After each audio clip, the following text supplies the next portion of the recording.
बिस्मिल्लाहिर्रहमानिर्रहीम। अस्सलाम वालेकुम। खुश रहो, आबाद रहो, जहाँ भी रहो हैप्पी रहो एंड हेल्दी। वेलकम करते हैं आपको मनपसंद किचन में। जनाब रमज़ान मुबारक आ रहा है, माशाल्लाह से अल्लाह पाक हमारे नसीबों में करे। उसकी तैयारी तो बहुत ज़रूरी है कि रमज़ान में कोशिश करें कि जितनी ज़्यादा हो सके इबादत कम है। ठीक है, वैसे भी हम आम रूटीन में बहुत ज़्यादा काम करते हैं, लेकिन रमज़ान में कुछ ऐसे सिस्टम बना लें, कुछ ऐसा टाइम टेबल बना लें कि हमें ज़्यादा से ज़्यादा इबादत के लिए टाइम मिल जाए। ठीक है, तो इस चीज़ को पहले मैं करने के लिए आज आपके साथ रेसिपी शुरू कर रही हूँ। बना रहे हैं चटनी, जिसको आप महीना डेढ़ महीना फ्रीज़ कर सकते हैं। ठीक हो गया।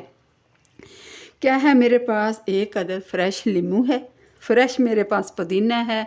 ठीक है, मैंने इसके पत्ते पत्ते तोड़ लिए, तोड़ के अच्छी तरह से इसको मैंने वॉश कर लिया ताकि इसकी मिट्टी वगैरह निकल जाए। जनाब धनिया है, ये भी फ्रेश ही है। ये देखें माशाल्लाह से अच्छी तरह इसको भी धो के मैंने साफ़ कर लिया। जाएंगी इसमें 2 से 3 मिर्चें आप अपने हिसाब से डाल लेंगे। ठीक हो गया। ये इतनी तीखी वाली नहीं है, लेकिन आप अपनी पसंद की डाल सकते हैं। ये चलेगी। मेरे पास 3 से 4 सब्ज़ मिर्चें हैं और डालेंगे इसके अंदर 3 से 4 जोए लहसुन के। ये लहसुन है मेरे पास, ये चला जाएगा। एक टुकड़ा मेरे पास अदरक है। ठीक है, मिर्च मसाले आपके सामने जाएंगे।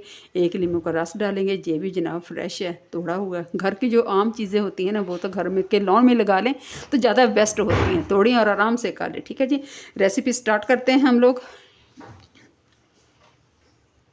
अच्छा जी, डालेंगे इसमें मैंने मोटा सा धनिया काट कर डाल लिया। बिस्मिल्लाहिर्रहमानिर्रहीम। मैं ब्लेंडर में बना रही हूँ, बेशक आप कुंडी में सिलवट्टे पे बना सकते हैं, लेकिन उसका फ्लेवर ही कुछ और होगा, बड़े मज़े का होगा। ठीक हो गया, आप उस पर भी बना सकते हैं। डालेंगे इसमें पुदीना।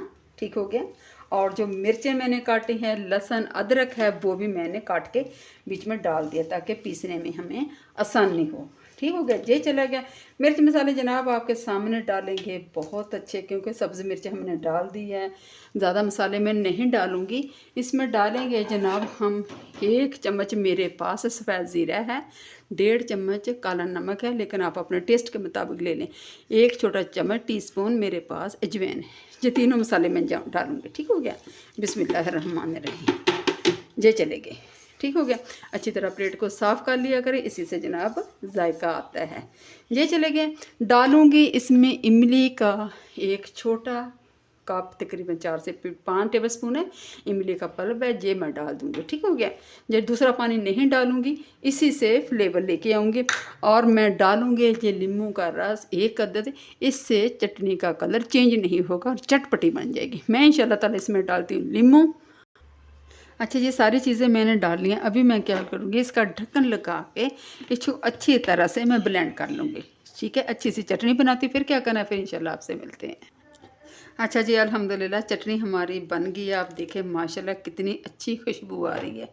इसलिए अभी डालेंगे जनाब हम एक बोल में। ये देखें माशाल्लाह से, ये देखें इसकी थिकनेस देख लें, इसकी खुशबू देख लें, इतनी मज़े की ये चटनी बन गई है। ठीक है वीवर, आप तो अगर चटनी फ्रीज़ करना चाहते हैं, आप सबसे आसान तरीका ये है कि आपके पास बर्फ़ जमाने वाले अक्सर इस तरह के होगी, डब्बी होगी, उसमें चटनी डाल के आप इस तरीके से डाल के फ्रीज़ कर लें।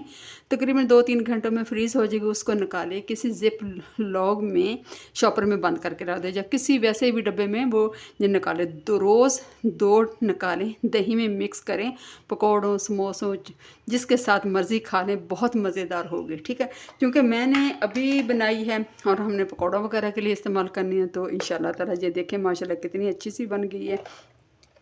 उम्मीद करती हूँ कि इंशाल्लाह ताला आपको ये मेरी खट्टी मीठी चटनी पसंद आएगी। पसंद आए तो प्लीज़ लाइक कर दिया करें, शेयर कर दिया करें, अपना ढेर सा ख्याल रखें, मुझे दुआ में याद रखें। इसी के साथ करती हूँ एंड मनपसंद किचन को दिया इजाज़त। फ़ी अमानिल्लाह, अल्लाह निगहबान।